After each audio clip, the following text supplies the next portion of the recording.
اللہ کی قوت خلاقی، اس کا کوئی تصور قائم کرنے کے لیے تشبیہ۔ اب یہاں توحید عمل کی آ رہی ہے، عبادت، اور عبادت میں شرک سے اجتناب۔ لیکن اس میں خاص عبادت کا ایک پہلو کیا ہے؟ بسا اوقات انسانوں کی عظمت، انسان اپنے بارے میں چونکہ بہت سوء ظن میں مبتلا ہے بالعموم۔ یہ میرا ایک مضمون ہے جو میں تفصیل سے بیان کیا کرتا ہوں سورۃ التین کے حوالے سے۔ انسان بحیثیت مجموعی اپنے آپ سے بدظنی رکھتا ہے، اور جدید سائیکالوجی نے اس کے اوپر مہر تصدیق ثبت کرتی ہے۔ جیسے کہ میں آپ کو بتا چکا ہوں کہ جدید سائیکالوجی نے انسان کو مجبور محض قرار دیا ہے، کوئی ذاتی ارادہ اور ذاتی اس کی پسند و ناپسند کا کوئی سوال ہی نہیں۔ اسی طرح ماڈرن سائیکالوجی نے کیا کیا ہے؟ انسان پستی ہی کا مجموعہ ہے، اس میں گندے ہی خیالات ہیں، اس میں تو سفلی ہی جذبات ہیں، اس کی ساری تمنائیں جو ہے بڑی گھٹیا ہیں، بڑا کمینہ ہے انسان اپنی فطرت کے اعتبار سے، اپنی خلقت کے اعتبار سے۔ اس میں کوئی عظمت ہے ہی نہیں، اس میں کوئی علم، کوئی بلندی، کوئی رفعت ہے ہی نہیں۔ انتہائی مایوس ہے آج کا انسان اپنی سرشت۔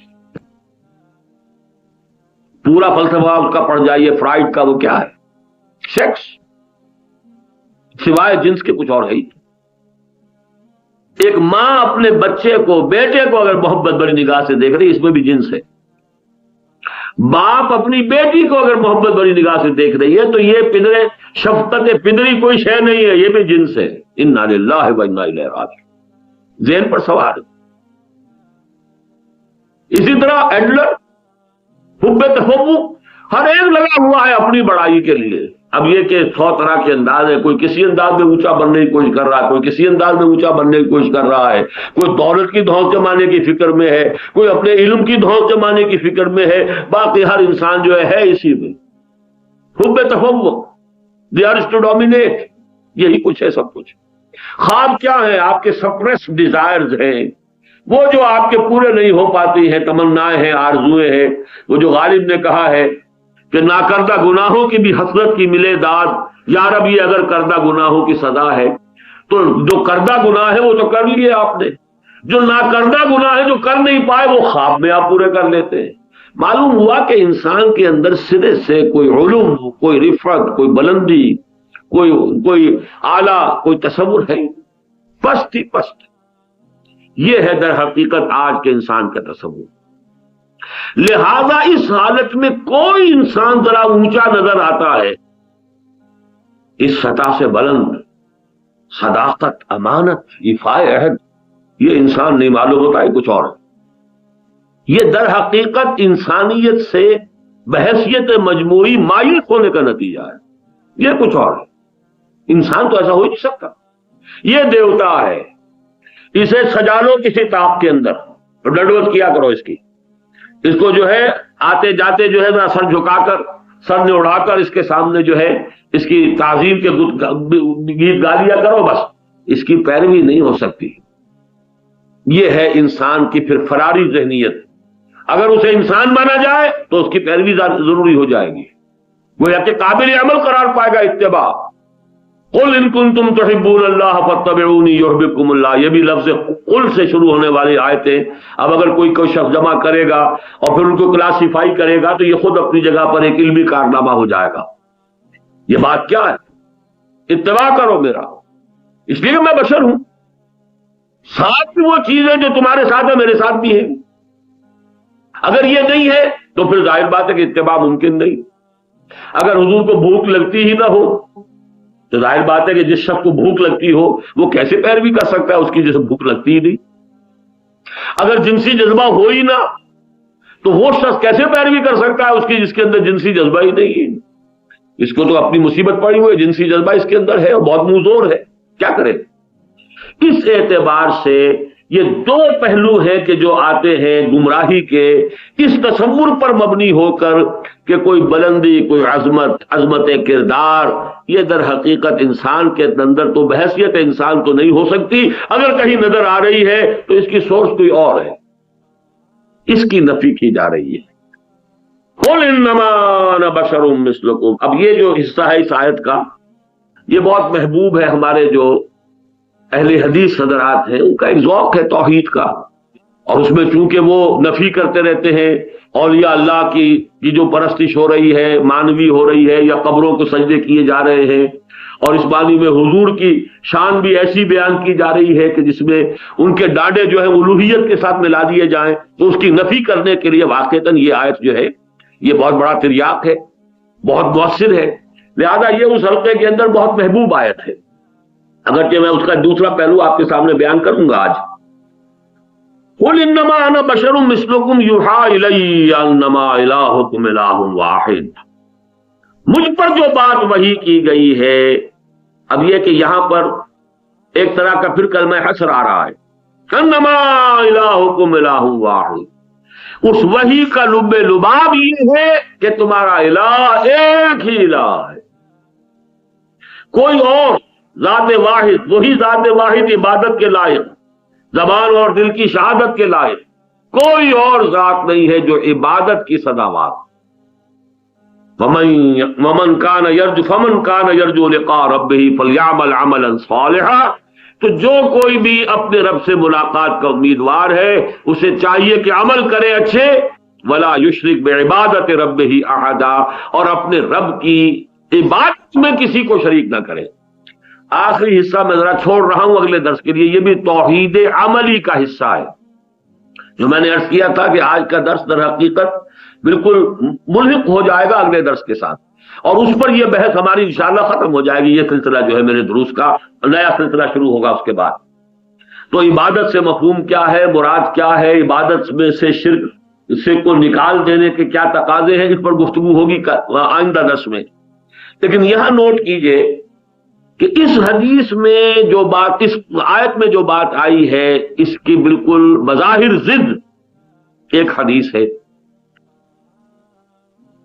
وہ حدیث کیا ہے؟ حضور صلی اللہ علیہ وسلم صوم وصال رکھتے تھے۔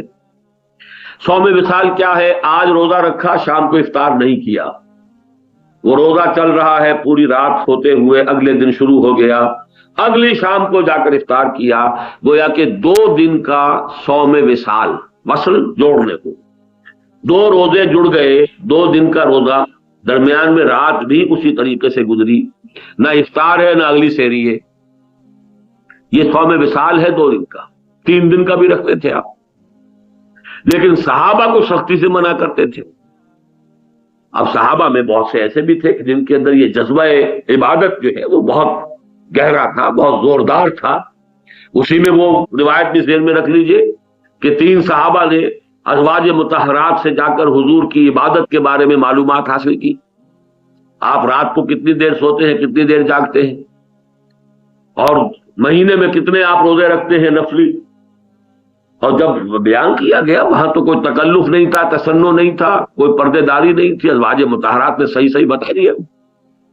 انہوں نے ہم اپنے اندازے میں سمجھا یہ تو کچھ زیادہ نہیں ہے، اتنی رات اگر حضور سو کر گزارتے ہیں تو یہ تو گویا کہ بہرحال ہمارے خیال میں تو کم ہے، لیکن اب کیا کرتے ہیں، حضور پر تو ایمان تھا، اللہ کے رسول ہیں۔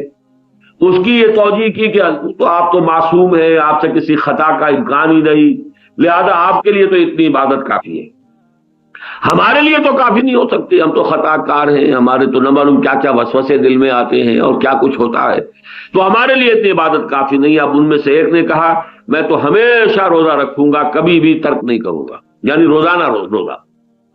دوسرے نے کہا میں پوری رات کھڑا رہوں گا نماز میں کمر جو ہے اپنی بستر سے بالکل نہیں لگاؤں گا۔ تیسرے نے کہا میں شادی نہیں کروں گا ساری عمر، یہ گھر گرہستی کے بکھیڑے میں پڑھ کر تو لو نہیں لگائی جا سکتی اللہ کے ساتھ۔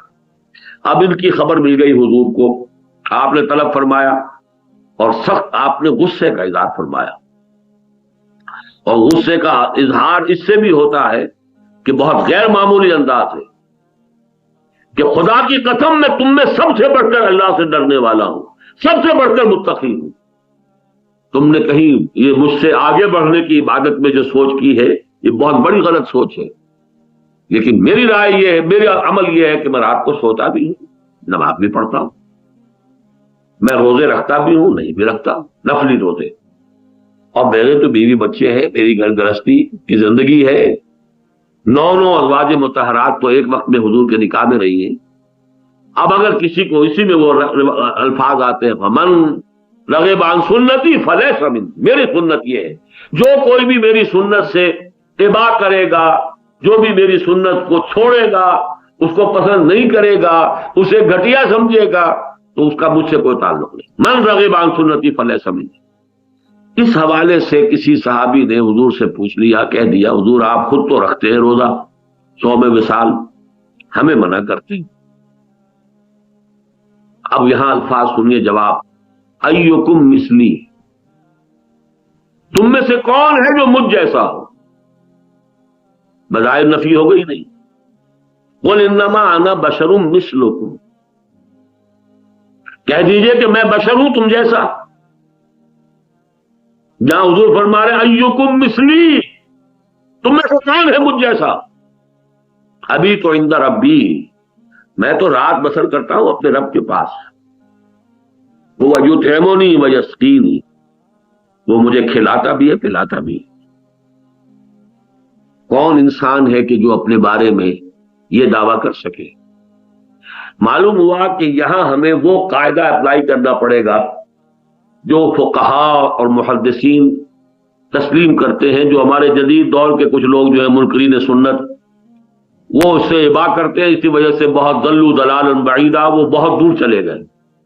وہ اصول کیا ہے؟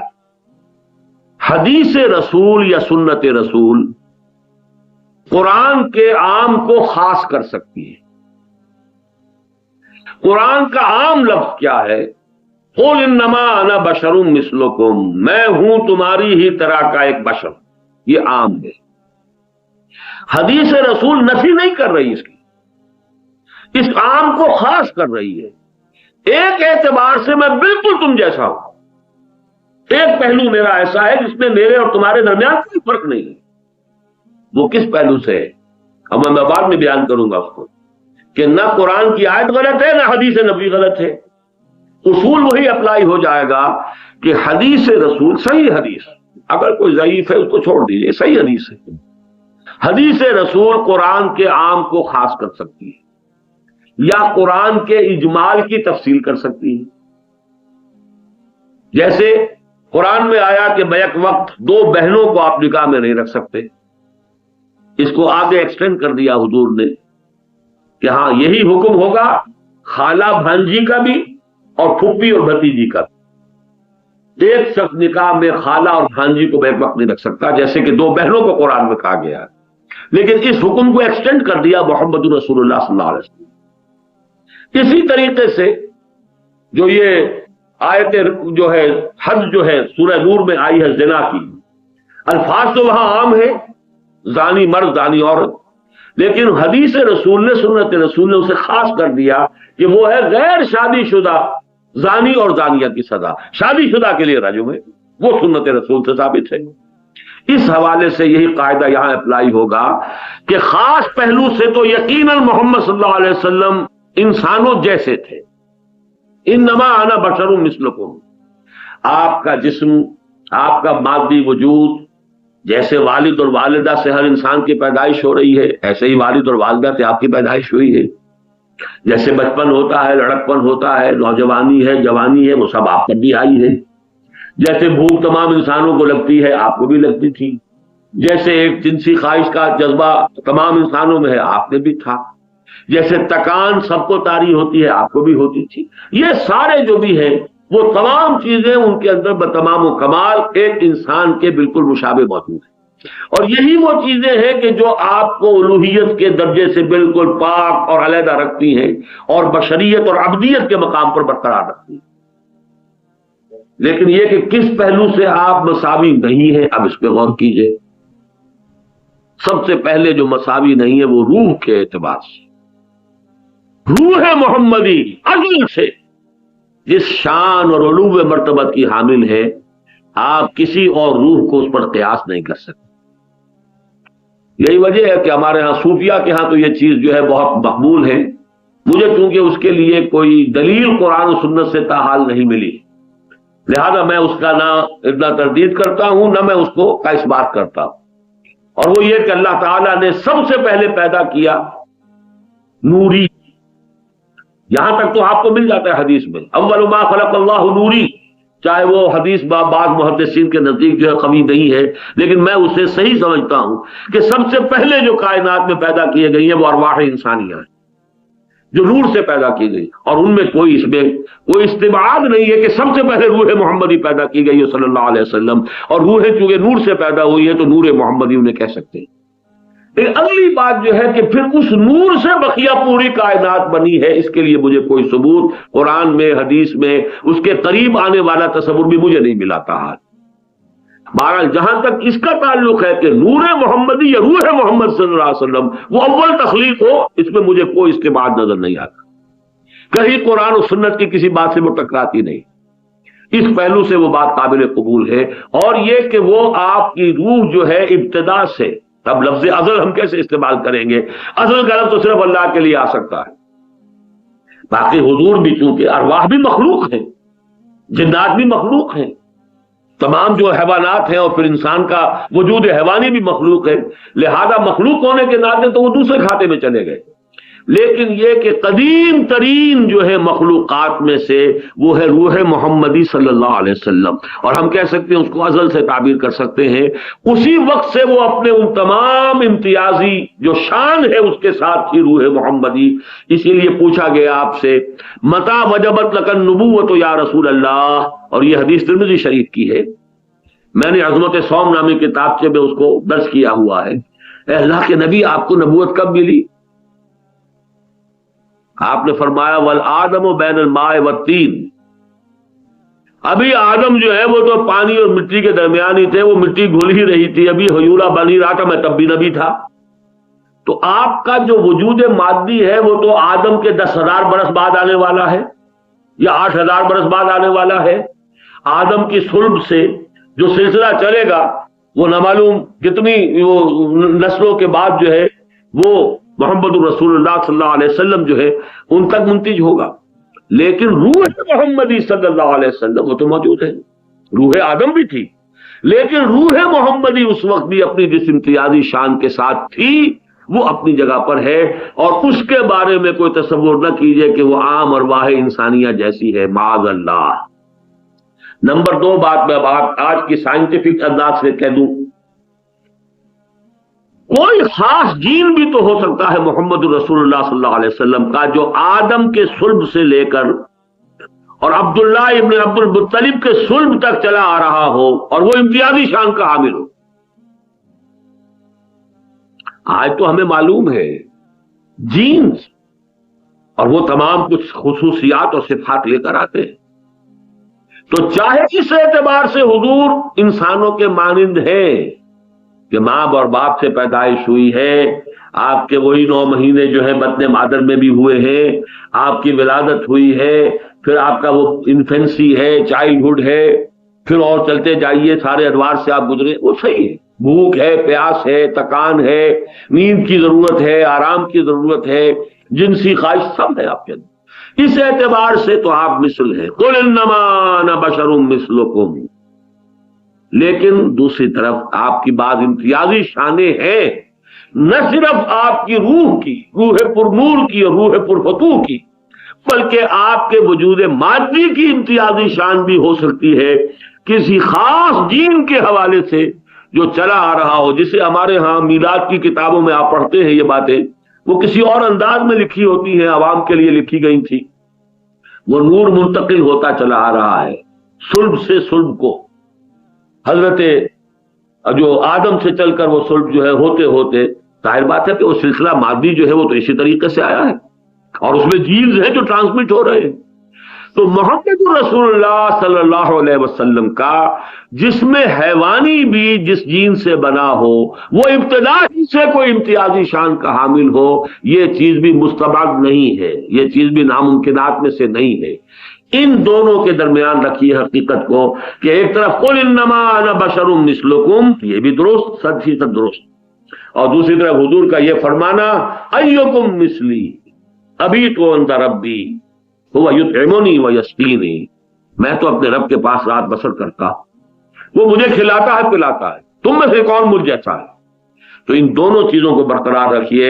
قل انما انا بشر مثلکم یوحی الی انما الہکم الہ واحد ومن كان يرجو لقاء ربه فليعمل عملا صالحا ولا يشرك بعبادت ربه احدا. یہ توحید عملی ہے جو اگلے درس میں آئے گی. اب آئیے آخری جوڑا آج کا. قل اننی ہدانی ربی الی صراط مستقیم. کہہ دو یقیناً میرے رب نے تو مجھے ہدایت دے دی ہے سیدھی راہ کی طرف. اور وہ سیدھی راہ کیا ہے؟ دینن قیما ملت ابراہیم حنیفہ. بڑی جامع آیت ہے. اب یہ ہدایت جو ہے دین کی شکل اختیار کر چکی ہے. دیکھیے چلا آ رہا ہے دین، ہدایت چلی آ رہی ہے، لیکن اس کے ارتقائی مراحل ہیں. ہدایت تورات میں بھی تھی، فیہا ہدی و نور. ہدایت انجیل میں بھی تھی، فیہ ہدی و نور. لیکن یہ ہدایت تکمیل کو پہنچی محمد رسول اللہ پر. الہدی، the guidance, the total guidance, the eternal guidance. نوع انسان را پیام آخری حامل او رحمت للعالمین. اسی طریقے سے یہ دینن قیمن، ایک سیدھا دین، کھڑا ہوا دین، قائم دین. اب اس نے ایک پورے بھرپور، جیسے آپ کہتے ہیں، جیسے انسان کا اگر وہی آپ نے جو تصور ہے ڈارون کے نظریے کا، ہوتے ہوتے شروع میں تو 4 پاؤں پر چلنے والے تھے نا حیوانات. ابھی چھوڑ دیجیے ریپٹائلز وغیرہ جو تھے جو پیٹ کے بل گھسٹتے ہیں، اس کے بعد وہ میملز آنے شروع ہوئے، ان کی ریڑھ کی ہڈی، ان میں وہ 4 دونوں ہاتھوں پاؤں پر چلنے والے. پھر رفتہ رفتہ کھڑا ہونا شروع ہوا، وہ شمپینزیز اور یہ اور وہ. اس کے بعد سیدھا کھڑا ہو گیا انسان. یہ اسٹیچر جو ہے اسٹریٹ اینڈ اریکٹ اسٹیچر، یہ انسان کو اللہ نے عطا کیا. اسی طریقے سے یہ دین ہوتے ہوتے ایک مکمل نظام زندگی کی شکل میں کھڑا ہو گیا ہے محمد رسول اللہ صلی اللہ علیہ وسلم کی بعثت کے ساتھ. قل اننی ہدانی ربی الی صراط مستقیم دینا قیما ملت ابراہیم حنیفہ. اور یہ طریقہ ہے ابراہیم کا یکسو. وما کان من المشرکین، اور یقیناً وہ مشرکین میں سے نہیں تھے. اب اس آیت کا جو حصہ زیادہ ہمارے لیے اس وقت قابل توجہ ہے وہ ہے لفظ صراط. قل اننی ہدانی ربی الی صراط مستقیم. یہی لفظ آیا ہے سورہ اعراف کی آیت نمبر 16 اور 17 میں. یہ جو قصہ آدم و ابلیس ہے جو میں نے آپ کو بتایا کہ یہ 7 مرتبہ قرآن مجید میں آیا ہے. ایک صرف مدنی سورت میں ہے، سورہ بقرہ میں. پھر آگے آپ کو مدنی صورتوں میں نہیں ملے گا، باقی سب مکی صورتیں ہیں. اور ان میں اعراف سب سے زیادہ تفصیل یہاں آئی ہے. سورہ اعراف میں اور باقی جگہوں پر بھی جو آخری بات آتی ہے وہ کیا ہے؟ ابلیس جب راندہ درگاہ ہو گیا، اس نے حکم کی نافرمانی کی، آدم کو سجدہ کرنے سے انکار کیا. اس کے بعد وہ راندہ درگاہ ہو گیا، اس کے اوپر اللہ کی لعنت ہو گئی. علیک لعنتی الی یوم الدین، اب وہ یوم الدین تک تم پر میری لعنت رہے گی. اس کے بعد اس نے چیلنج کیا، اے اللہ مجھے اس وقت کے لیے مہلت دے دے تو میں ثابت کروں گا. اور وہاں جو الفاظ آئے ہیں قال فبما اغویتنی، آیت نمبر 16 ہے سورہ اعراف کی. پروردگار یہ جو تو نے مجھے گمراہ کیا ہے، بس یہ نوٹ کرنے والی بات ہے، ذرا نوٹ کر لیجئے. آدم سے غلطی ہوئی تو انہوں نے کہا ربنا ظلمنا انفسنا، اے پروردگار ہم نے اپنے اوپر ظلم کیا ہے. اس سے غلطی ہوئی یہ اللہ کی طرف منسوب کر رہا ہے. وہی جبر و قدر کا مسئلہ ہے. اگرچہ دونوں جو فیکٹرز ہیں آدم کے ہاں بھی موجود تھے اور ابلیس کے ہاں بھی موجود تھے، لیکن آدم نے اپنی خطا کو اپنی طرف منسوب کیا. اگر کوئی خیر ہوتا اللہ کی طرف منسوب کرتے، اور ابلیس نے کوئی خیر تھا تو اپنی طرف منسوب کیا. اور یہ کہ میں ہوں کہ جو اونچا ہوں تخلیق میں، اور لیکن یہ کہ جو شر ہوا اس کو اللہ کی طرف. فبما اغویتنی لاقعدن لهم صراطک المستقیم. اب صراط مستقیم سیدھا راستہ، اور یہاں آیا صراط کل مستقیم، تیرا سیدھا راستہ. وہ تیرا سیدھا راستہ کیا ہے؟ توحید کی شاہراہ، یہ سیدھا راستہ ہے. یہ انسان اگر اس سیدھے راستے پر چلنے کی کوشش کرے گا، لأقعدن، میں بیٹھوں گا اس پر گھات لگا کر اور اس پر حملہ کروں گا، ثم لآتینہم من بین ایدیہم ومن خلفہم، ان پر حملہ کروں گا میں ان کے سامنے سے بھی ان کے پیچھے سے بھی، وعن ایمانہم وعن شمائلہم، اور ان کے داہنی جانب سے بھی اور بائیں جانب سے بھی، ولا تجد اکثرہم شاکرین، اور نہیں پائے گا اے پروردگار تو ان میں سے اکثریت کو شکر کرنے والا۔ وہ ثابت نہیں کر سکے گا اپنے آپ کو کہ یہ اہل تھا اس مقام اور مرتبے کا کہ جو تو نے اس کو عطا کیا ہے۔ یہ چیلنج ہے کہ جو ابلیس نے معاذ اللہ ثم معاذ اللہ کو دیا۔ توحید کی شاہراہ ہے کہ جو صراط المستقیم، تیرا سیدھا راستہ، یہ راستہ ہے کہ جس سے شیطان گمراہ کرتا ہے، بھٹکاتا ہے، غلط راستوں پر لے کر جاتا ہے، داہنی جانب سے، بائیں جانب سے، سامنے سے، پیچھے سے حملہ کرتا ہے۔ اس کے بارے میں قرآن مجید میں دوسرے مقام پر آیا، انہو یراکم ہو وقبیلہ من حیث لا ترونہ، وہ اور اس کے جو بھی اس کے قبیل کے لوگ ہیں، یعنی جنات میں سے جو اس کے لشکر ہیں، اس کا ایجنٹ ہیں، جو کہ یہ شیاطین جن ہیں، وہ تم پر حملہ کرتے ہیں وہاں سے جہاں سے تم انہیں نہیں دیکھتے۔ انہو یراکم ہوا وقبیلہ من حیث لا ترونہم، وہ تمہارے لیے غیر مرئی ہے، تم دیکھتے نہیں ہو، لیکن وہ تمہیں برگلاتے ہیں، تمہارے اندر داخل ہو کر تمہارے خون میں سرایت کر کے، ان الشیطان یجری من الانسان مجری الدم، خون کی طرح گردش کرتا ہے۔ تو یہ اندر سے، باہر سے، بلکہ یہاں وہ الفاظ نہیں آئے، یہ بھی الفاظ ایڈ کیے جا سکتے ہیں، ان کے سامنے سے، ان کے پیچھے سے، ان کے دانی جانب سے، ان کے بائیں جانب سے، ان کے باہر سے، ان کے اندر سے، میں انہیں گمراہ کرنے کی کوشش کروں گا، اور تو دیکھ لے گا کہ ان کی اکثریت تیری شکر گزار نہیں ہوگی، اس مقام اور مرتبے کی اہل اپنے آپ کو ثابت نہیں کر سکے گی جو تو نے انہیں عطا کیا ہے۔ اب اس آیت کا جو اگلی آیت ہے اس کے ساتھ جوڑ ملائیے، اس کا نتیجہ کیا نکلنا چاہیے۔ یہاں پھر اب وہ توحید عملی آ جائے گی۔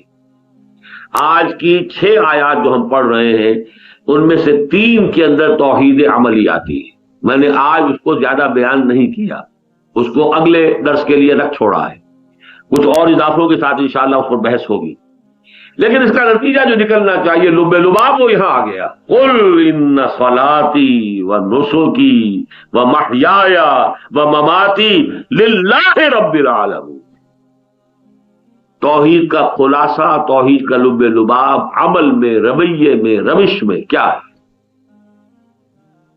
کہہ دو میری نماز اور میری قربانی اور میری زندگی اور میری موت سب اللہ کے لیے، اگر بئی نہ رسیدی تمام بولا بیشت، اپنے لیے نہ جیو، اولاد کے لیے نہ جیو، رشتہ داروں کے لیے مت جیو، قوم کے لیے مت جیو، اللہ کے لیے۔ آسان کام نہیں ہے یہ جو فرمایا ہے، من آتا للہ و منع للہ وَأَحَبَّ لِلَّهِ وَأَبْغَضَ لِلَّهِ فَقَدْ اسْتَكْبَرَ الْإِيمَانَ۔ جب تک ہمارا وجود کلی طور پر اللہ کا نہ ہو جائے، ہر طرف سے یکسو ہو کر، اس کا مصنع ہے سورہ انعام کی آیت، انی وجہت وجہی للذی فطر السماوات والارض حنیفا، میں نے تو اپنا رخ کر لیا ہے یکسو ہو کر، سب سے لا تعلق ہو کر، لا الہ الا اللہ، ہر ایک سے اپنے آپ کو آزاد کر کے۔ یہ ایک سجدہ جسے تو گراں سمجھتا ہے، 1000 سجدوں سے دیتا ہے آدمی کو نجات، ان سب سے یکسو ہو کر، اور اگر اللہ ہی کے ہو گئے تب تو توحید ہے۔ جیو اللہ کے لیے، مرو اللہ کے لیے، زندگی اللہ کے لیے ہو، موت اللہ کے لیے ہو۔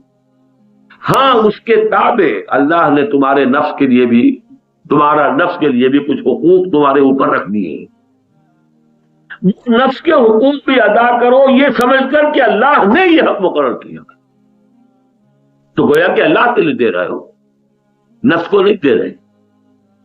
ہاں اگر نفس کی اپنی تقاضے کے تحت کر رہے ہو، یہاں پر در حقیقت اصل میں شے وہی رہتی ہے۔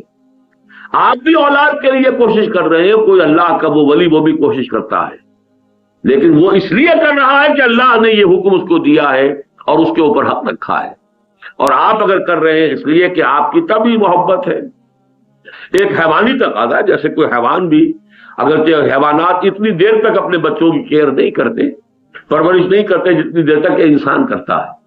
انسان کا بچہ جو ہے وہ سب سے زیادہ اس اعتبار سے ڈیپینڈنٹ ہوتا ہے، طویل ترین عرصے تک ڈیپینڈنٹ ہوتا ہے۔ بکری کا بچہ فوراً جو ہے تھوڑی دیر اس کی ٹانگیں کانپتی ہے، ابھی ولادت ہوئی ہے اور چند منٹوں کے بعد وہ کھڑا ہوتا ہے، لیکن انسان کا بچہ نہیں کھڑا ہو سکتا، اسے کئی سال لگ جاتے ہیں اور اس کو بڑی محنت اور مشقت کر کے ماں باپ چلاتے ہیں، تو اس اعتبار سے فرق ہے۔ لیکن یہ کہ ایک ہے کہ آپ اس طبی محبت کے تحت یہ کر رہے ہیں، اور ایک یہ ہے کہ آپ اس لیے کر رہے ہیں کہ یہ اللہ کی طرف سے معین ایک ذمہ داری اور ایک حق ہے۔ اگر یہ دوسری بات ہوگی تو ٹریس پاس نہیں کریں گے، آپ حدود سے تجاوز نہیں کریں گے، پھر حرام سے کمائی کر کے نہیں کھلائیں گے۔ روکھی ملتی ہے تو سوکھی ملتی ہے تو حلال سے، 2 وقت ملتی ہے یا 1 وقت ملتی ہے حلال سے، اس سے آگے آپ کی ذمہ داری نہیں، آپ کی پرسش نہیں ہوگی، آپ سے سوال نہیں کیا جائے گا کیوں نے اپنے بچوں کو حلوے مانڈے کھلائے، یہ ذمہ داری تمہاری نہیں ہے۔ تمہاری ذمہ داری حلال کے ذریعے سے اپنی حد تک کوشش کر کے ان کا پیٹ پالنے کا، یہ ذمہ داری تمہاری ہے۔ اب وہ یہ ہے کہ جس سطح پر بھی تم کر سکتے ہو حلال سے، وہاں تک تو جائز ہے، اور اگر تم نے کہیں حرام میں پاؤں رکھ دیا، گویا کہ یہ تم طبی محبت کے تحت کر رہے تھے، اللہ کے لیے نہیں کر رہے تھے۔ اگر اللہ کے لیے ہوتا تو حرام کے اندر پاؤں جاتا ہی نہ۔ بس یہ فرق ہے۔ قل ان صلاتی و نسکی و محیای و مماتی للہ رب العالمین۔ اب یہاں بھی دیکھیے کس طرح ایک خاص مذہبی تصور سے دین کی طرف لایا گیا ہے۔ مذہبی تصور کیا ہے؟ نماز اور قربانی۔ نماز ہمیشہ سے اللہ کے ساتھ ایک تعلق قائم کرنے کا، ایک دعا کا، مناجات کا، اس کے طریقے مختلف رہے ہوں، اوقات مختلف رہے ہوں، اس کے ارکان مختلف رہے ہوں، بنی اسرائیل کی نماز کچھ اور ہو، امت محمد کی نماز کچھ اور، کوئی فرق نہیں، لیکن نماز ایک شے ہے۔ لیکن اس کو آپ سمجھیں گے کہ یہ جو مذہبی ذہن ہوتا ہے، محدود مذہبی ذہن، وہ اس کی تو اہمیت پوری سمجھتا ہے، نماز میں فرض ادا کرنی ہے، اور بڑے اہتمام کے ساتھ بھی آپ کو ملیں گے۔ ایسے لوگ بھی مل جائیں گے کہ جو کبھی تکبیر تحریمہ جو ہے وہ فوت نہیں ہونے دیتے، مل جائیں گے، آپ آج کے دور میں مل جائیں گے۔ اتنا اہتمام، اتنا التزام نماز کے بارے میں، اتنا، اور اس میں حساسیت بھی اتنی کہ اپنے تصور کے مطابق جو چیز اس کے اندر سنت ہے، اگر کسی نے ترک کر دی تو من دیگرم تو دیگری، اس لیے کہ نماز جو ہے مسنون طریقے سے یہ نہیں پڑھ رہا ہے، اس نے کہیں بھی آپ کے خیال کے مطابق ایک سنت ثابتہ ترک کرتی ہے۔ وہ حساسیت بھی اسی وجہ سے بڑھتی چلی جاتی ہے کہ سارا زور ہی نماز پر ہے۔ یا نماز کے ساتھ ہمیشہ سے جو شے شامل رہی ہے حقوق اللہ میں جو سمجھی گئی عبادات میں، وہ قربانی ہے۔ بلکہ یہ بھی نوٹ کر لیجئے کہ سابقہ امت بنی اسرائیل میں نماز کا پر اتنا زور نہیں تھا جتنا قربانی پر تھا۔ ان کی تو مسجد نہیں ہوتی تھی، قربان گاہ ہوتی تھی، ان کا جو خیمہ جو وہ کہیں سفر کر رہے ہوتے تھے، جبکہ وہ ہوتے تھے جو صحرائے تیہ کے اندر رہے ہیں، تو وہ قربان گاہ کا ایک خیمہ ہوتا ہے، اگرچہ اس کا رخ ہوتا تھا کعبے کی طرف، اس کا بھی قبلہ اس کا جو ہے کعبہ ہی تھا۔ یہ ثابت کیا مولانا فرائی رحمۃ اللہ علیہ نے، اور تورات سے ثابت کیا ہے کہ بنی اسرائیل کا قبلہ بھی یہی کعبۃ اللہ تھا۔ یہ تو بعد میں جب کہ یہ مسجد اقصی بنائی ہے حضرت سلیمان علیہ السلام نے، وہ تو حضرت ابراہیم علیہ السلام سے لگ بھگ 2000 برس بعد کی بات ہے، اس حوالے سے وہ بات ذرا مختلف، 2000 نہیں تو کم سے کم یہ کہ 1000 برس بعد کی بات تو ہے، اس حوالے سے وہ اور تصورات پھر پیدا ہوئے ہیں۔ ورنہ یہ کہ ان کے ہاں قربانی کا زیادہ زور ہے، ہمارے ہاں قربانی بہت محدود ہو گئی ہے۔ سال میں ایک قربانی ہے جو عام مسلمانوں پر پوری دنیا میں بسنے والوں کے لیے ہے، وہ بھی فرض کے درجے میں نہیں ہے، اسے سنت کہیے، واجب کہیے، لیکن فرض نہیں ہے۔ اسی طرح قربانی جو ہے وہ آپ حج کے موقع پر کرتے ہیں، وہ بھی بلکہ سوچئے تو واقعتاً جو ہے وہ اب تمتع کی وجہ سے قربانی جو ہے وہ دیتے ہیں، ورنہ تو وہاں پر بھی قربانی اس درجے میں فرض نہیں رہی ہے۔ اگر آپ نے تمتع نہیں کیا تو قربانی واجب نہیں ہے آپ پر۔ تو قربانی کا مسئلہ کم ہو گیا ہے سابقہ امت مسلمہ سے اس جدید امت مسلمہ کا، لیکن ہے وَلِكُلِّ أُمَّةٍ جَعَلْنَا مَنْسَكًا لِيَذْكُرُوا اسْمَ اللَّهِ عَلَىٰ مَا رَزَقَهُم مِّن بَهِيمَةِ الْأَنْعَامِ فَإِلَٰهُكُمْ إِلَٰهٌ وَاحِدٌ فَلَهُ أَسْلِمُوا۔ ہر امت پر جو ہے ہم نے کچھ نہ کچھ قربانی کا نظام رکھا ہے، اگرچہ اس کی مقدار جیسا کہ میں نے کہا ہے پہلے بہت زیادہ تھی، اب بہت کم ہو گئی. پہلے نماز کی مقدار کم تھی، اب 5 نمازیں ہیں دن رات میں. واقعہ یہ ہے کہ کوئی شخص اہتمام کرے نماز کا تو اگر تو وہ بڑے اطمینان کے ساتھ ادا کرتا ہے تو شاید 3 گھنٹے سے کم میں بات نہیں ہوگی کہ اذان کے ساتھ ہی وہ نکل بھی پڑ کھڑا ہو گھر سے اور وضو اس نے پہلے کیا ہوا ہو، اور پھر یہ کہ نماز 3 گھنٹے سے کم پر نہیں معاملہ ہوگا. گویا کہ 1/8 حصہ جو ہے وہ نکل جاتا ہے، ورنہ عشر تو گیا. 2.4 آورز جو ہیں وہ تو لازماً اس میں لگ جائیں گے اہتمام صلاۃ اور ادائے صلاۃ کے اندر، اقامت صلاۃ کی شکل میں. عشر جو ہے دن کا وہ 24 گھنٹے کا وہ تقریباً نکل جاتا ہے. یہ ہمارے ہاں مقدار بہت بڑھ گئی ہے، پہلے اتنی نہیں تھی. لیکن ان دونوں کو یہاں پر گروپ کر لیا، اور میں ان کو گروپ کر رہا ہوں مذہبی تصورات. عام جو عوام ہے وہ ان کے تصورات مذہب دین کے بارے میں یہ پہلو جو ہے یہ تو بڑا پختہ ہوتا ہے، اور ہمارے ہاں پختہ اس لیے بھی رہا کہ دین رفتہ رفتہ سکڑتا چلا گیا خلافت راشدہ کے بعد. پہلے دین میں سے حکومت اور ریاست کا معاملہ نکل گیا. یہ تو عصبیت کی بنیاد پر ہی ہوگا، جو طاقتور قبیلہ ہوگا جس کی لاٹھی اس کی بھینس اسی کی حکومت ہو جائے. بنو عباس نے بنو امیہ کو مارا، ختم کیا، اب حکومت ان کی ہے. یہاں پر ابراہیم لودھی کو آ کر شکست دی بابر نے، اور وہ اب حکومت بابر کی ہے. تو کوئی خطیب جو ہے دہلی میں یا کسی اور جگہ اگر پہلے وہ خطبے میں نام لیتا تھا ابراہیم لودھی کا، اب وہ نام لے لے گا بابر کا، کوئی فرق نہیں پڑتا. خر آمد کے گاؤں رفت اور گاؤں آمد کے خر رفت، کوئی فرق نہیں پڑتا، اس لیے کہ ان کے خیال میں اس کا تعلق دین سے ہی نہیں.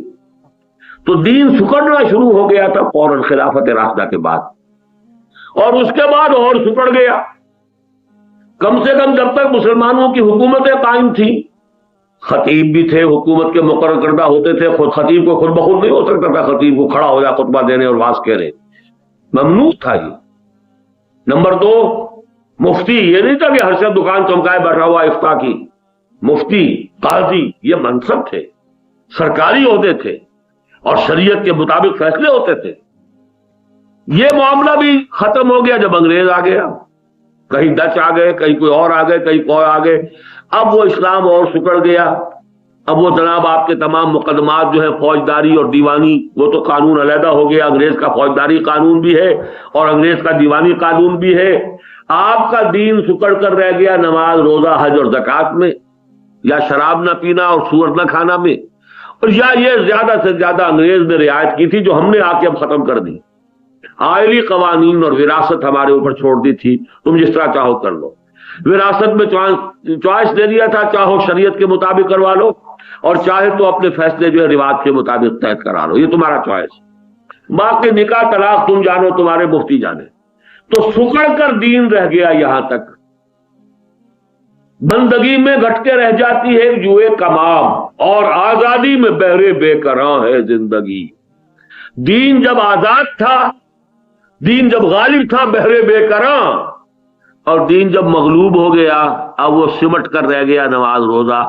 لیکن چونکہ اس دور میں بھی نماز روزہ چلتا رہا، لہذا وہ تصور تو عوام کے ذہنوں میں راسخ ہے. نماز کی فرضیت راسخ ہے، روزے کی فرضیت راسخ ہے. چاہے کوئی شخص نماز نہیں پڑھتا، جانتا ضرور ہے کہ نماز فرض ہے. روزہ نہیں رکھتا، جانتا ضرور ہے کہ روزہ فرض ہے رمضان مبارک کا. لہذا ایک کمی کا احساس تو ہوتا ہے. لیکن یہ تصور دین والا ختم ہو گیا کہ دین تو پورے نظام زندگی کا نام ہے. اس خیمے کو کھڑا ہونا چاہیے. یہ تو تمام کے تمام زندگی کو اپنے احاطے میں لینا چاہتا ہے، اپنے تحت لینا چاہتا ہے.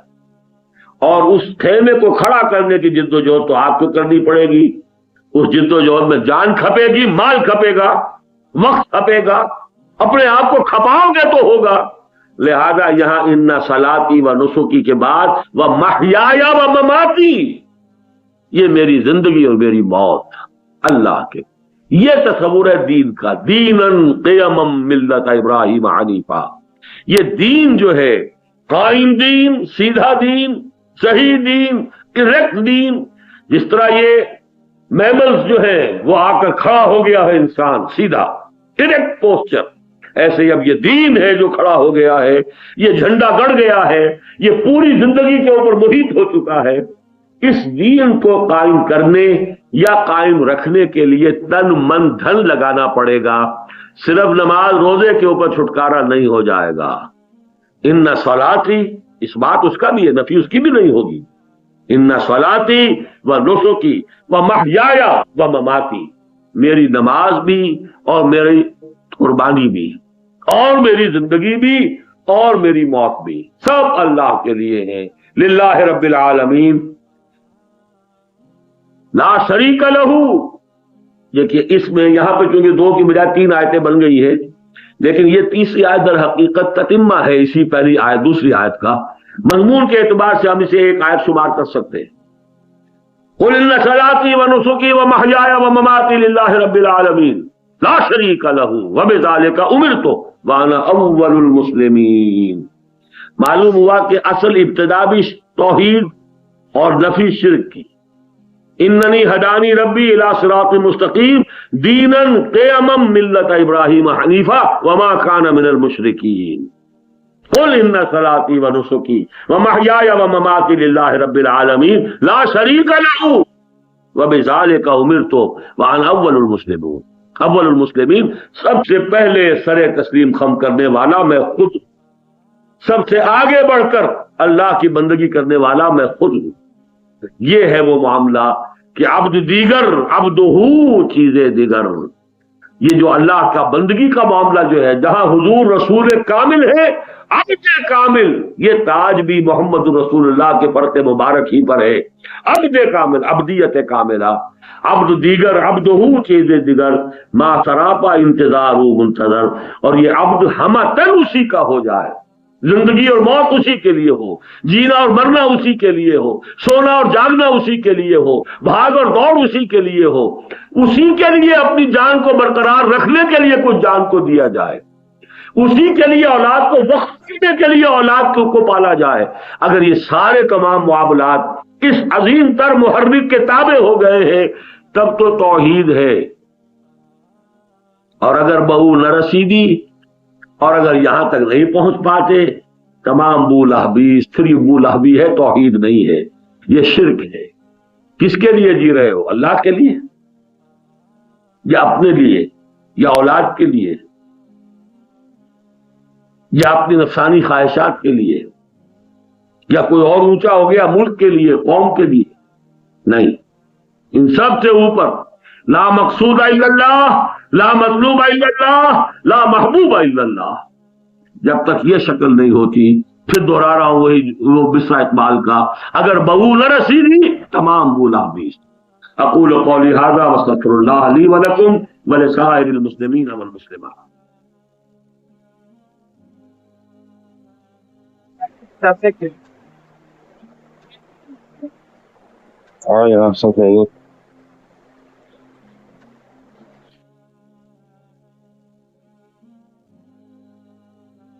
اشکال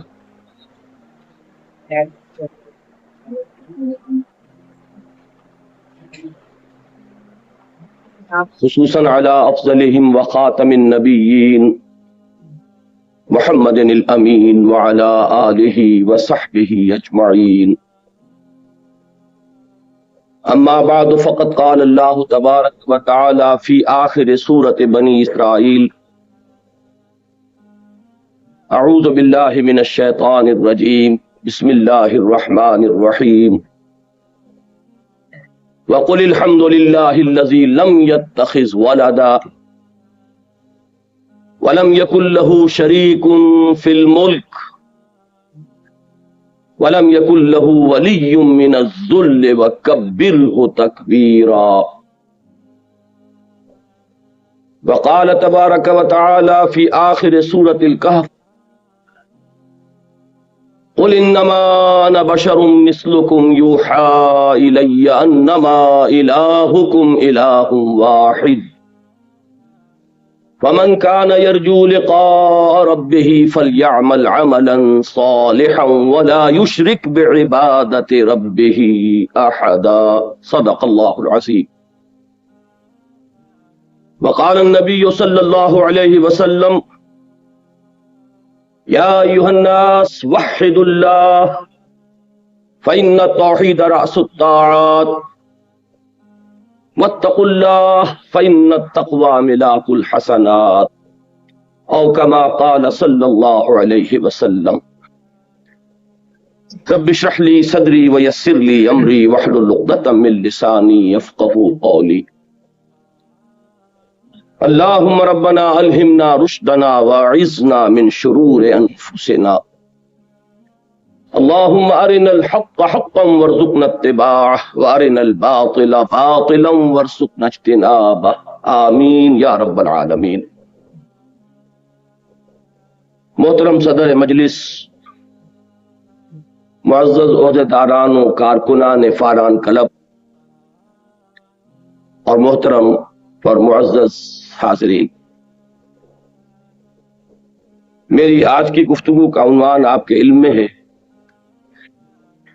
اور محترم چھاپڑا صاحب نے میرے لیے کام آسان کر دیا ہے کہ اس موضوع کا ابتدائی تعارف آپ سے کرا دیا۔ میں یہ سمجھتا ہوں کہ یہ بات کسی باشعور مسلمان سے مخفی نہیں ہے کہ ہمارے دین کی کل حقیقت کو اگر ایک لفظ میں سمو کر پیش کرنے کی کوشش کی جائے تو وہ ایک لفظ توحید ہے۔ اسلام دین توحید ہے۔ البتہ توحید کی ہماگیریت، توحید کے انسان کے علم و فکر، نقطہ نظر، اس کے ویلیو سٹرکچر، اس کی عملی جد و جہد، اس سب پر حاوی ہونے کا تصور کچھ عرصے سے ہمارے ہاں بہت کم ہو گیا ہے، اور عام طور پر تصور یہ ہے کہ توحید کا تعلق عقیدے سے۔ میں در حقیقت اسی ضمن میں آج کچھ گزارشات وہ پیش کرنا چاہتا ہوں کہ جو میری نگاہ میں اس وقت عام مسلمانوں کے ذہنوں سے اوجھل ہو چکی ہیں، اور وہ یہ کہ توحید کے عملی تقاضے کیا ہیں۔ دیکھیے، میں سب سے پہلے یہ چاہوں گا کہ آپ ذہن میں ایک نقشہ بنا لیں، جس طرح عام طور پر تعلیم و تدریس کے ضمن میں ہوتا ہے کہ توحید، اب اس کو دو حصوں میں تقسیم کیجئے۔ ایک ہے علمی و نظری توحید، فکری توحید، یا اگر عام مذہبی اصطلاح استعمال کریں گے تو عقیدے کی توحید، اور یہی اصطلاح استعمال کی ہے امام ابن تیمیہ رحمۃ اللہ علیہ نے، توحید فی العقیدہ۔ اور دوسری توحید ہے عملی توحید، انسان کے رویے میں جو توحید کے نتائج مترتب ہونے چاہیے، یہ ہے دوسری قسم توحید کی۔ پھر اس توحید فی العقیدہ کی طرح امام ابن تیمیہ نے رحمت اللہ علیہ اس کے لیے ایک اصطلاح وضع کی ہے، توحید فی الطلب۔ یہ میں بعد میں عرض کروں گا کہ یہ اصطلاح انہوں نے کہاں سے اخذ کی اور اس کا اس عمل کے ساتھ کیا، کتنا گہرا اور کتنا منطقی ربط ہے۔ اب ان دو کو بھی مزید سب ڈیوائیڈ کیجئے اپنے ذہن میں۔ توحید فی العقیدہ کے بھی دو حصے ہیں، ایک توحید ذات، اللہ کی ذات کے بارے میں یہ جاننا کہ وہ تنہا ہے، نہ کوئی اس کا کفو ہے، نہ اس کے کوئی والدین ہیں، نہ اس کی کوئی اولاد ہے، نہ اس کا کوئی ہم اللہ ہے۔ یہ ہے توحید ذاتی، توحید فی الذات۔ اس کے لیے جامع ترین قرآن مجید میں مقام سورہ اخلاص ہے۔ یہی وجہ ہے کہ اس سورہ مبارکہ کو حضور صلی اللہ علیہ وسلم نے قرآن مجید کی سورتوں کی سردار بھی قرار دیا ہے، اور پورے قرآن کے ثلث کے مساوی قرار دیا ہے۔ ایک تہائی قرآن کے برابر ہے صرف یہ ایک سورہ مبارکہ، قل هو اللہ احد اللہ الصمد لم یلد ولم یولد ولم یکن لہ کفوا احد۔ یہ سورہ مبارکہ توحید ذاتی پر نہایت جامع ہے۔ اس کا دوسرا حصہ ہے توحید صفاتی. اللہ تعالیٰ اپنی صفات میں بھی یکتا ہے. اس کی کسی صفت میں کوئی دوسرا اس کے مشابہ نہیں، اس کے برابر نہیں، اس کا شریک نہیں. علم ہے تو اس کا علم ما کانا و ما یکون پر ایک لمحے میں حاوی ہے، ہر آن. جیسے اس کی ذات بے نہایت ہے، مطلق ہے، اسی طرح اس کی جملہ صفات بے نہایت اور مطلق ہے.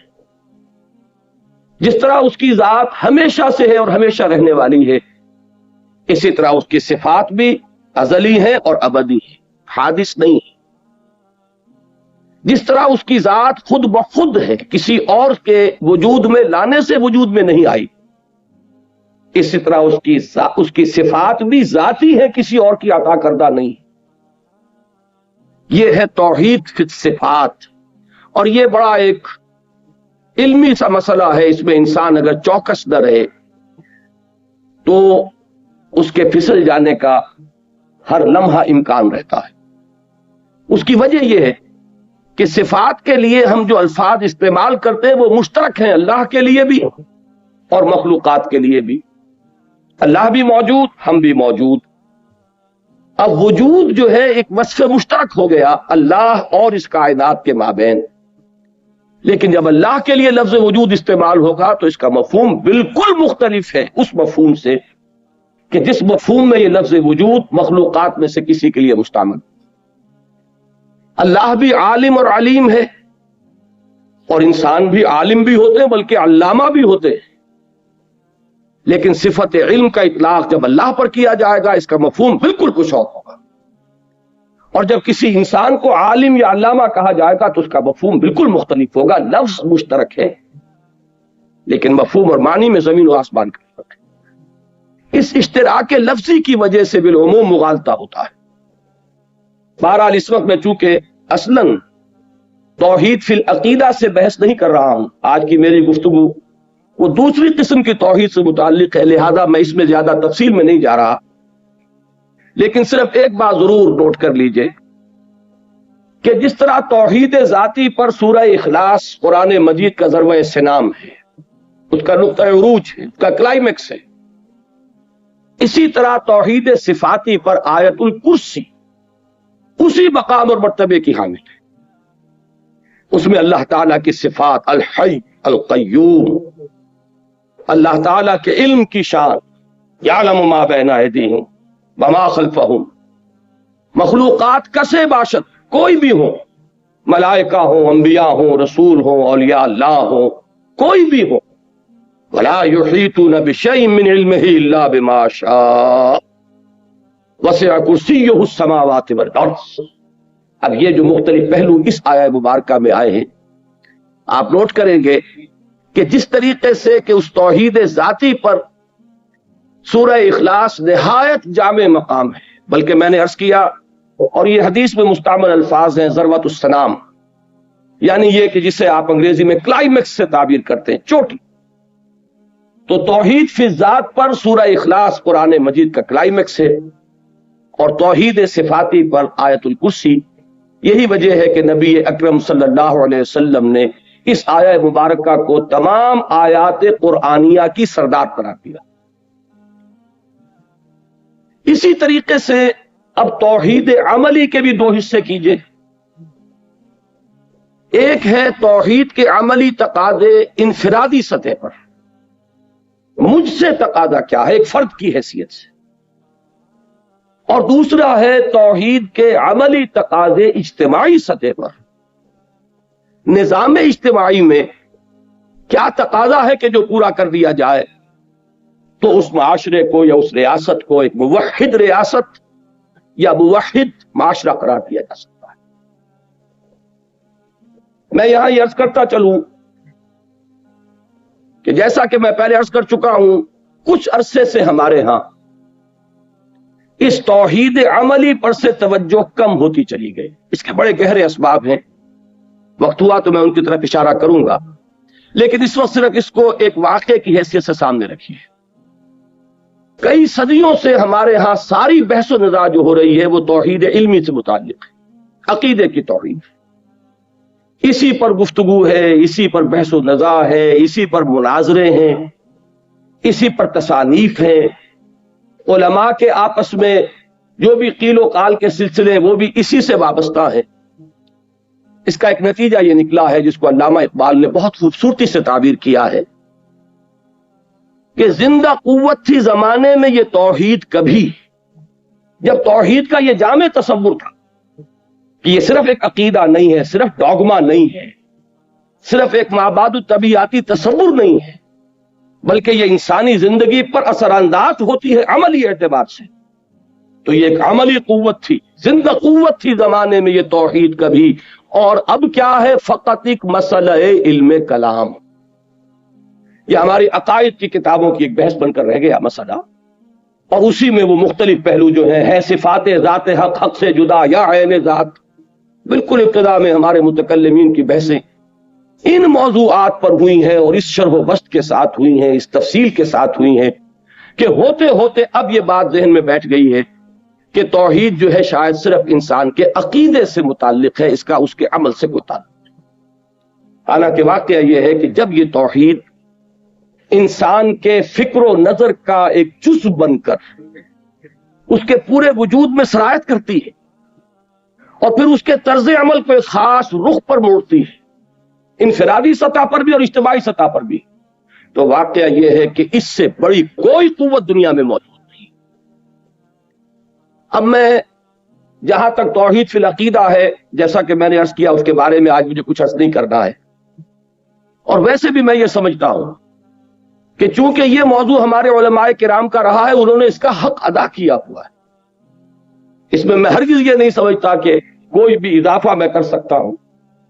یہ تمام ذات و صفات کی بحثیں جو ہے بڑی تفصیل کے ساتھ، اس میں صرف یہ کہ انسان کے اندر طلب کا ہونا شرط ہے، ورنہ ہمارے ہاں اس موضوع پر مواد کی کمی نہیں ہے.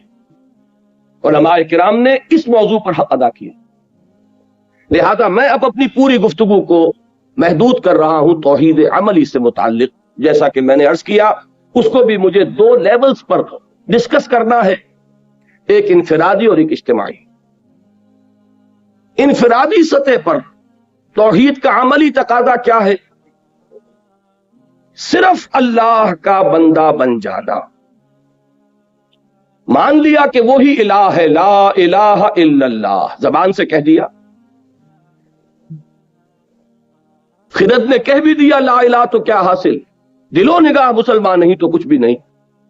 جب یہ لا الہ انسان کی زبان اور اس کے خرد سے ذرا نیچے اتر کر قلب میں جاگزی ہوتا ہے تو اس کا جو نتیجہ برآمد ہوگا وہ کیا ہے؟ ہم نے یہ جان لیا اللہ ایک ہے، ہم نے یہ جان لیا کہ وہ جملہ صفات کمال سے متصف ہے، ہم نے یہ جان لیا کہ نہ اسے کسی نے جنا نہ وہ جنا گیا، یہ سب جان لیا. لیکن اس کا عملی تقاضا کیا ہے کہ اب ہمتن اس کے بندے بن جاؤ، اپنی پوری زندگی اس کی بندگی میں دو.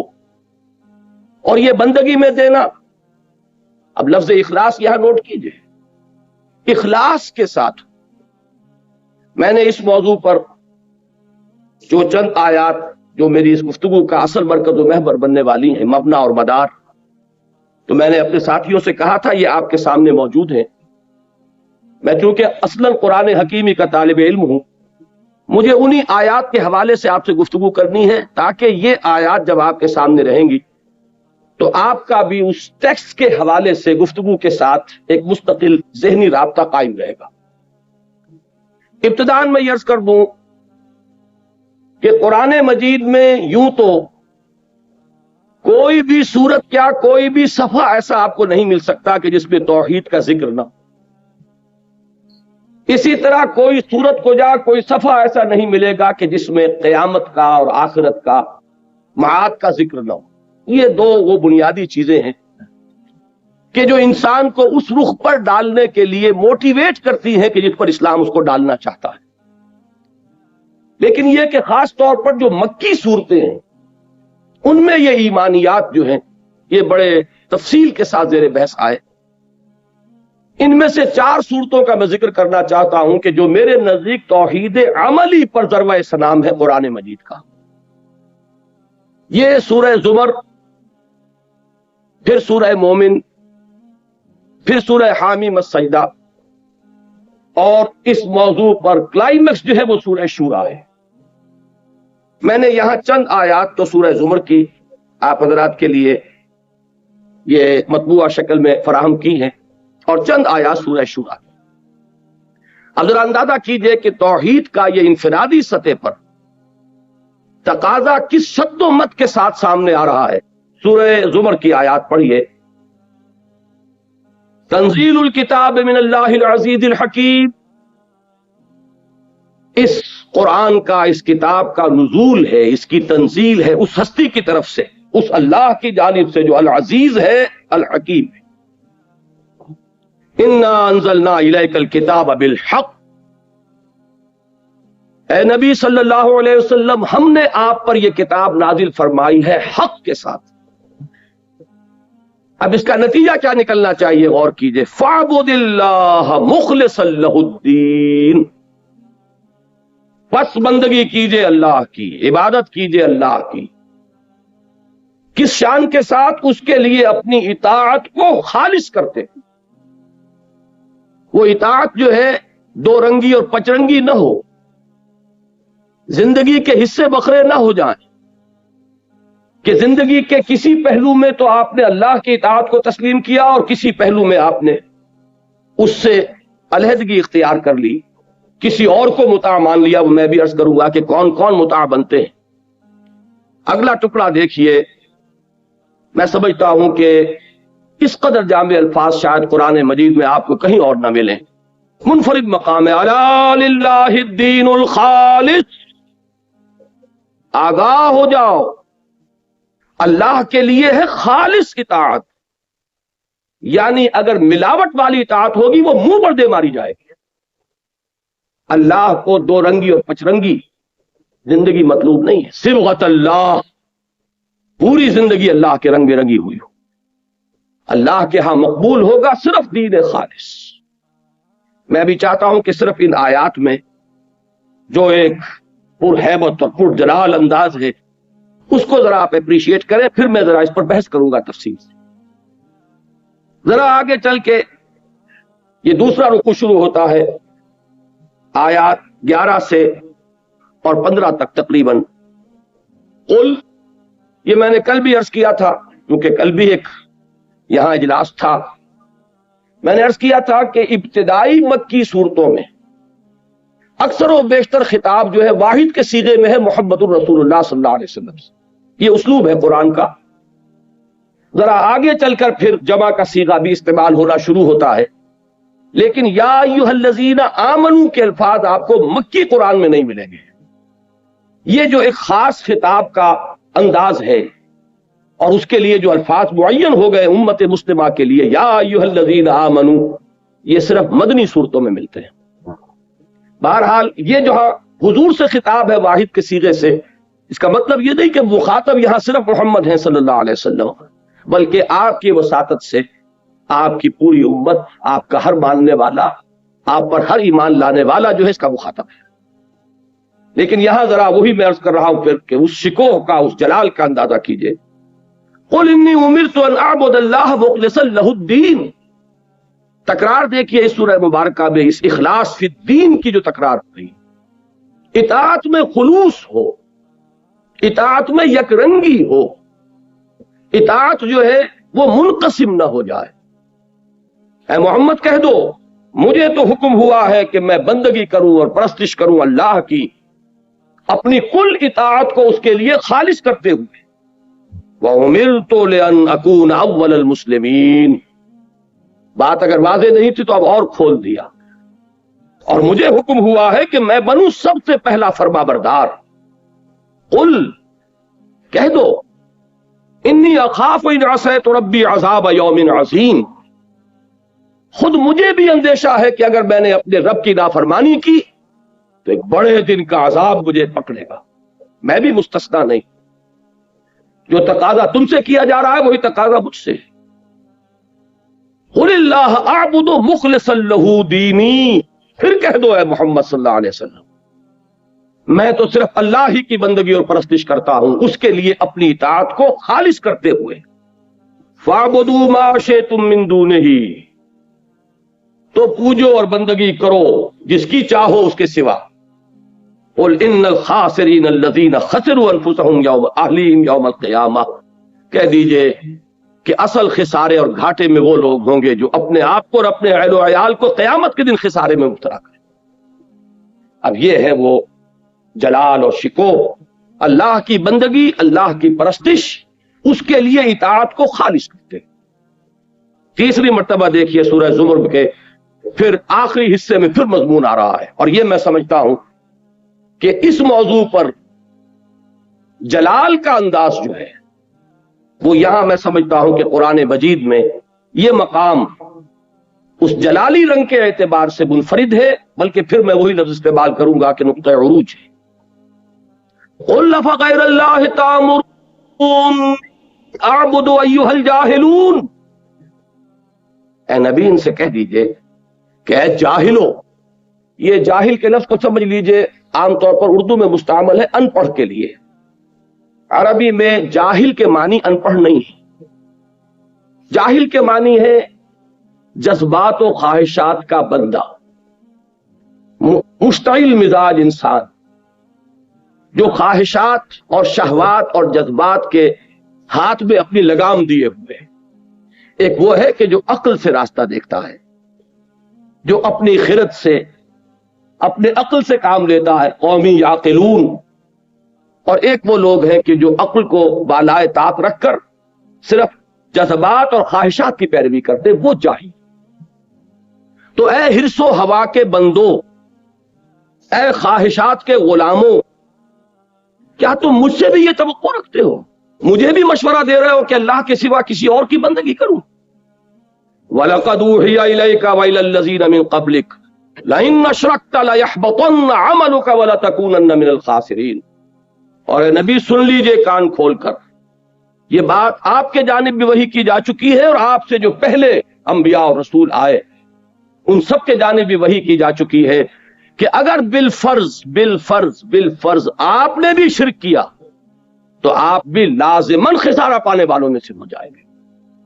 لَإِنَّ أَشْرَكْتَ لَيَحْبَطَنَّ عَمَلُكَ وَلَتَكُونَنَّ مِنَ الْخَاسِرِينَ، اور آپ کے تمام اعمال حبط ہو جائیں گے اور آپ یقیناً خسارہ پانے والوں میں سے ہو کر رہیں گے۔ بَلِ اللَّهَ فَاعْبُدْ، بس ایک ہی اللہ کی بندگی کرو، وَكُن مِّنَ الشَّاكِرِينَ، اور اس کے شکر گزار بندوں میں سے بچ جاؤ۔ اب یہ آیات ہے ایک سورت کی، سورہ زمر کی۔ جن حضرات کو بھی قرآن مجید سے کوئی مناسبت ہے، ان کا کچھ استحضار ہے، وہ اس بات کو محسوس کریں گے کہ اس پہلو سے اللہ کی عبادت اخلاص فی الدین کے ساتھ یہ جامع ترین مقام ہے قرآن حکیم کا۔ اب ذرا اس کا تجزیہ کیجئے، عبادت کہتے کسے؟ ہمارے اس دور زوال میں اور دور انحطاط میں عبادت کا تصور بھی نہ صرف محدود ہوا ہے بلکہ مسخ ہو گیا۔ ایک ہے کسی چیز کا محدود ہو جانا، ایک ہے اس کا بنیادی طور پر مسخ ہو جانا۔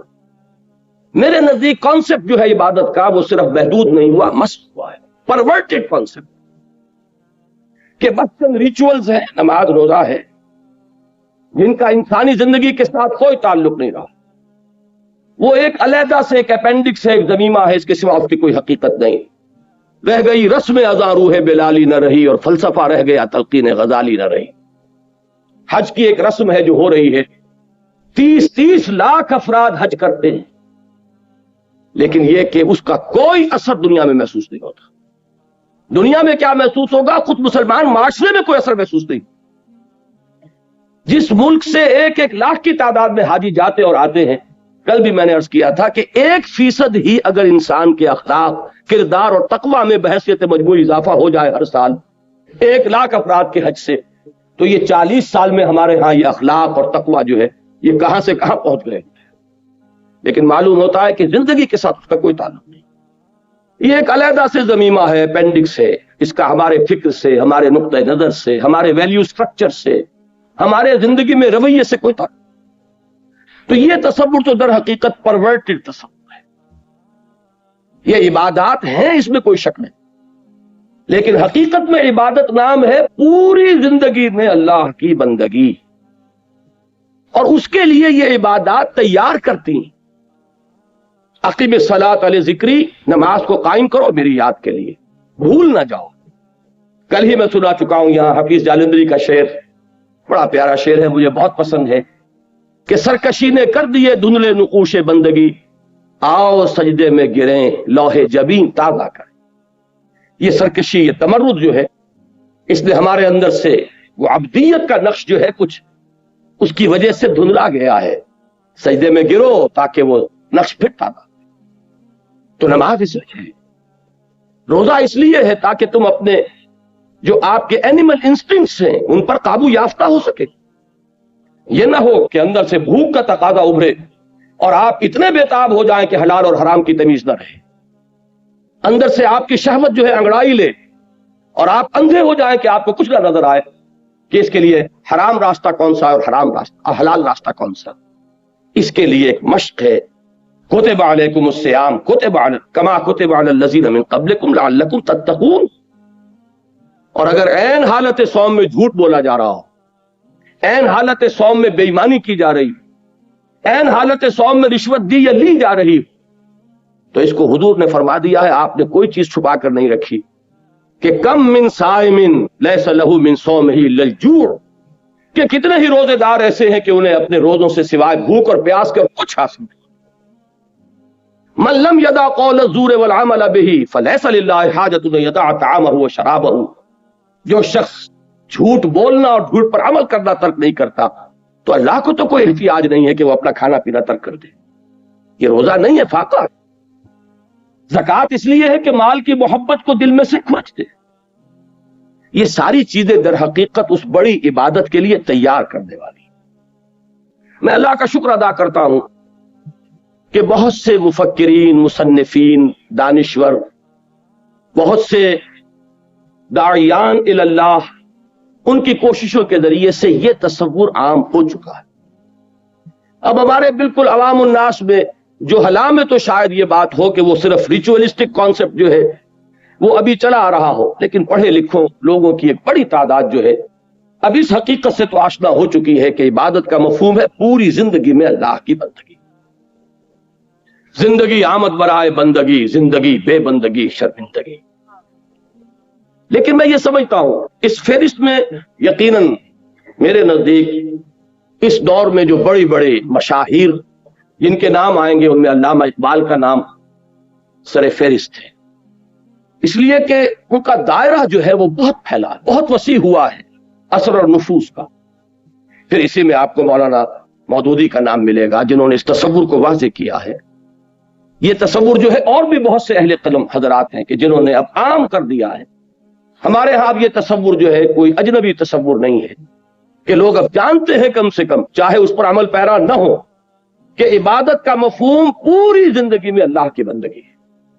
لیکن ایک چیز کی اس میں کچھ کمی کا تاحال احساس ہے، اور وہ احساس یہ ہے کہ بندگی کا تصور تو واضح ہو گیا، لیکن اس کا ایک دوسرا ایلیمنٹ ہے، وہ پرستش کا ایلیمنٹ ہے. ایک اطاعت کا ایلیمنٹ ہے، دوسرا محبت کا ایلیمنٹ ہے. جب تک کہ یہ اطاعت اللہ تعالیٰ کی محبت خداوندی کے جذبے سے سرشار ہو کر نہ کی جا رہی ہو، عبادت کا حق ادا نہیں. مجرد اطاعت تو ہم انگریز کی بھی کر رہے تھے لیکن اس کی عبادت نہیں کر رہے تھے، وہ مجبوری کی اطاعت تھی. اطاعت مدینے کے منافقین بھی کرتے تھے محمد الرسول اللہ صلی اللہ علیہ وسلم کی اور اللہ کے احکام کی، لیکن یہ مجبوری کی اطاعت تھی. اللہ کی عبادت کے یہ دو اجزاء ہیں، اور اللہ تعالی رحمت نازل فرمائے امام ابن تیمیہ اور حافظ ابن قیم رحمہ اللہ پر کہ انہوں نے خوب اس کو واضح کر دیا ہے. ہمارے ہاں ان سے پہلے جو جمہور ائمہ لغت ہیں انہوں نے عبادت کا مفہوم بیان کیا تھا، العبادت التذلل. عبادت نام ہے کسی کے سامنے بچھ جانے کا، عاجزی اختیار کرنے کا، کسی کے سامنے جھک جانے کا. میرے نزدیک اس میں بہترین لفظ وہی ہے جو میں نے پہلے استعمال کیا، بچھ جانا. یہ تذلل کا صحیح ترین مفہوم ادا کرتا ہے. العبادت و تذلل، یہ تو گویا کہ اس لفظ کے اندر ہمیشہ سے یہ مفہوم موجود تھا، لیکن امام ابن تیمیہ اور حافظ ابن قیم نے یہ دو اجزاء علیحدہ علیحدہ کر کے بیان کیے. العبادت و تجمع اصلین، یہ عبارت ہے حافظ ابن قیم کی جو شاگرد رشید ہے امام ابن تیمیہ کے رحمہ اللہ. العبادت تجمع اصلین، غایت الحب مع غایت الذل والخضوع، حد درجے کی اللہ کی محبت اور اس کے تحت حد درجے میں اللہ کے سامنے بچھ جانا، جھک جانا. یہی وجہ ہے کہ میں دو الفاظ فارسی کے استعمال کیا کرتا ہوں لفظ عبادت کے مفہوم کو ادا کرنے کے لیے. محض بندگی کافی نہیں ہے، اگرچہ شیخ سعدی رحمۃ اللہ علیہ نے یہ اس آیہ مبارکہ کی اصل میں ترجمانی کی ہے کہ وما خلقت الجن والانس الا لیعبدون، کہ زندگی آمد برائے بندگی، زندگی بے بندگی شرمندگی. لیکن یہ کہ محض بندگی سے عبادت کا حق ادا نہیں ہوگا جب تک کہ لفظ پرستش اس میں شامل نہ کیا جائے. پرستش آپ کو معلوم ہے کہ اس میں اصل شے محبت ہوتی ہے. پرستار، قوم پرست، وطن پرست، زر پرست، اس پرستش میں اصل شے ہے محبت، کسی چیز کے ساتھ دلی لگاؤ. جب یہ دونوں چیزیں یکجا ہو جائیں گی، جیسا کہ میں نے ابھی آپ کو الفاظ سنائے، غایت الحب مع غایت الذل والخضوع، حد درجے کی محبت اللہ کی اور حد درجے کا اس کے سامنے بچھ جانا، دو کیفیتیں جمع ہو جائیں گی تو اللہ تعالیٰ کی عبادت کا حق ادا. اب وہ نوٹ کیجئے ان دونوں کو، بلکہ ان میں ایک جو ریشو پروپورشن ہے اس کو بھی ایک مثال سے سمجھ لیجئے. جیسے میرا یہ جسم ہے، نظر یہ آ رہا ہے، لیکن اس کا سارا وجود اس روح سے ہے یا جان سے ہے، یوں کہہ لیجئے. میں روح کی بحث میں اس وقت نہیں جانا چاہتا، وہ ایک علیحدہ شے ہے، لیکن جان، لیکن وہ نظر نہیں آتی. یہ 2 من کا جو ہے وزن اس جسم کا ہے، اس جان کا نہیں ہے. بالکل اسی طریقے سے عبادت کا جسد جو ہے وہ اطاعت سے بنتا ہے. اطاعت تو نظر آ جائے گی، اللہ کا حکم آپ نے مانا کہ نہیں مانا، اللہ کے حکم سے سرتابی کی یا یہ کہ اس کے سامنے سر جھکا دیا، یہ سب کے سامنے ہوگا. اور یہی ہے اس کا وہ جسد ظاہری. البتہ اس کو عبادت بنانے والی اصل روح باطنی وہ محبت ہے اللہ کی. اگر اس کی چاشنی شامل نہ ہو تو بس یہ پھر ایک مارے باندھے کی اطاعت ہے، عبادت نہیں. اب ان دونوں چیزوں کو علیحدہ علیحدہ سمجھیے. توحید فی الاطاعت کیا ہے جس پر یہاں زور دیا گیا؟ مخلصا لہ الدین، اللہ کے لیے اپنی اطاعت کو خالص کرتے ہوئے. اور شرک فی الاطاعت کیا ہے؟ اسی طرح توحید فی المحبت کیا ہے اور شرک فی المحبت کیا ہے؟ میں چاہتا ہوں کہ بالکل الجبرہ کے قواعد کی طریقے سے ان چیزوں کو سمجھیے. توحید فی الاطاعت کیا ہے؟ اللہ تعالی جملہ اطاعتوں کی نفی نہیں کرتا. اطاعت کرو والدین کی، اطاعت کرو اساتذہ کی، اطاعت کرو اولو الامر منکم کی، لیکن مطاع مطلق صرف اللہ ہوگا. ساری اطاعتیں اس کی اطاعت کے تابع ہو گئیں تو توحید فی الاطاعت. کوئی ایک اطاعت بھی اس کی اطاعت سے آزاد ہو کر اس کے برابر آ کر بیٹھ گئی یا اس سے بالا تر ہو گئی تو یہ شرک فی الاطاعت. اس کو حضور صلی اللہ علیہ وسلم نے یوں ادا فرمایا کہ لا طاعت لمخلوق فی معصیت الخالق. مخلوق میں سے کسی کی اطاعت نہیں کی جائے گی کسی ایسے معاملے میں کہ جس میں خالق کی معصیت لازم آ رہی. اس دائرے کے اندر اندر والدین کا حکم مانو، بیوی شوہر کا حکم مانے، طالب علم اساتذہ کا حکم مانے، مرید مرشد کا حکم مانے، عام شہری جو بھی حکام ہیں ان کے حکم مانے. لیکن یہ کہ ان تمام اطاعتوں پر سب پر حاوی اطاعت اللہ کی اطاعت ہو جائے تو یہ ہے توحید فی الاطاعت. اور کوئی ایک اطاعت بھی اگر اس کے ہم پلہ ہو گئی، اس کی اطاعت سے آزاد ہو گئی تو یہی شرک فی الاطاعت ہے. اور شرک فی الاطاعت شرک فی العبادت ہوگی، اس لیے کہ عبادت کا جزو اعظم اطاعت ہے. اب یہ اگر آپ نے الجبر کا یہ اصول سمجھ لیا تو اب اس کو اپلائی کیجئے، بڑے بڑے پرابلمز حل ہو جائیں گے. سب سے پہلا جو آپ سے اطاعت کا طلبگار بنتا ہے وہ آپ کا اپنا نفس ہے. مولانا روم کا بڑا پیارا شعر ہے کہ نفس ماں ہم کم طرز فرعون نیست لیکن اورا عون ایرا عون نیست. بڑی عجیب اور بڑی پیاری صنعت لفظی ہے اس میں. میرا نفس بھی فرعون سے کم نہیں ہے. کیوں کہ فرعون کیا کہتا تھا کہ یہ مصر کی حکومت میری ہے. الیس لی ملک مصر وہذہ الانہار تجری من تحتی. یہاں میرا حکم چلے گا. میں نہیں جانتا کون اللہ کون رسول کون موسیٰ کون ہارون، کیا حلال کیا حرام، میرا حکم چلے گا. اسی طریقے سے میرا یہ نفس بھی کہتا ہے کہ یہ جو وجود ہے اس پر میری مرضی چلے گی. یہ میری مملکت ہے، میری سلطنت ہے. میں نہیں جانتا کیا حلال کیا حرام، کیا جائز کیا ناجائز، جو میرا تقاضا ہے پورا. اب اگر ایک انسان اپنے نفس کا تقاضا پورا کر رہا ہے بغیر یہ دیکھے کہ جائز ہے یا ناجائز، اور کسی ایسے طریقے سے اپنے نفس کے کسی تقاضے کی تسکین کر رہا ہے کہ جس کو اللہ نے حرام قرار دیا ہے، تو اس نے اپنے نفس کو مطاع مطلق بنا لیا اللہ کے بالمقابل. گویا کہ اس کا نفس اس کا الہ بن گیا. قرآن مجید نے 2 مقامات پر اس کو صاف کر دیا. ارأیت من اتخذ الہہ ہواہ افانت تکون علیہ وکیلا. اے نبی آپ نے غور کیا اس شخص کے حال پر جس نے اپنی خواہش نفس کو اپنا معبود بنایا ہوا ہے. ذرا نوٹ کیجئے یہاں لفظ الہ کا آیا ہے کہ یہ بیٹھ کر 1000 دانے کی تسبیح پڑھ رہا ہے لا الہ الا اللہ لا الہ الا اللہ، لیکن اس بدبخت کا نفس اندر جو ہے الہ بنا بیٹھا ہے. جو مخلوت می روند ناکار دیگر می کنند، وہاں جا کر اس کا نفس اس کا معبود ہوتا ہے. معلوم یہ ہوا اے نبی کیا آپ ایسے شخص کی ذمہ داری قبول کر سکتے جس نے کہ اپنی خواہش نفس کو اپنا الہ بنا لیا ہے. لفظ الہ تاکہ کوئی اشتباہ نہ رہے. یا لفظ مطاع آتا تو شاید آپ کہتے کہ مطاع کا لفظ الہ کا لفظ تو نہیں. ارأیت من اتخذ الہہ ہواہ افانت تکون علیہ وکیلا. اب یہ نوٹ کر لیجئے آسان نہیں ہے اس نفس کے پنجے سے رستگاری. وہ جو میں عرض کر رہا تھا کہ بڑی پیاری صنعت لفظی ہے اس شعر میں. لیکن اورا عون ایرا عون نیست. عون کہتے ہیں مدد کو. پنجابی میں یہ لفظ اسی سینس میں مستعمل ہے مدد، یعنی اگر لاؤ لشکر ہے تو یہ فرعون کے پاس لاؤ لشکر تھا، لہذا اس نے زبان سے بھی کہہ دیا انا ربکم الاعلی، میں فقیر درویش ہوں، میرے پاس کوئی لاؤ لشکر نہیں، لہذا میں زبان سے تو کچھ نہیں کہتا، لیکن نفس میرا اندر سے یہی کہتا. یہاں سے آگے چلتے جائیے.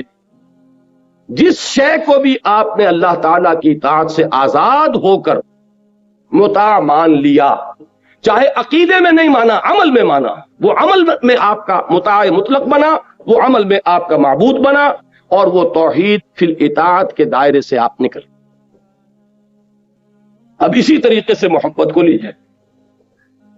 یہاں بھی فارمولہ وہی ہے، محبت کی نفی نہیں ہے. اولاد سے محبت کرو، وطن سے محبت کرو، قبیلے سے محبت کرو، قوم سے محبت کرو، بیوی سے محبت کرو، بیوی شوہر سے محبت کرے، والدین سے محبت کرو، قطعاً کوئی حرج نہیں.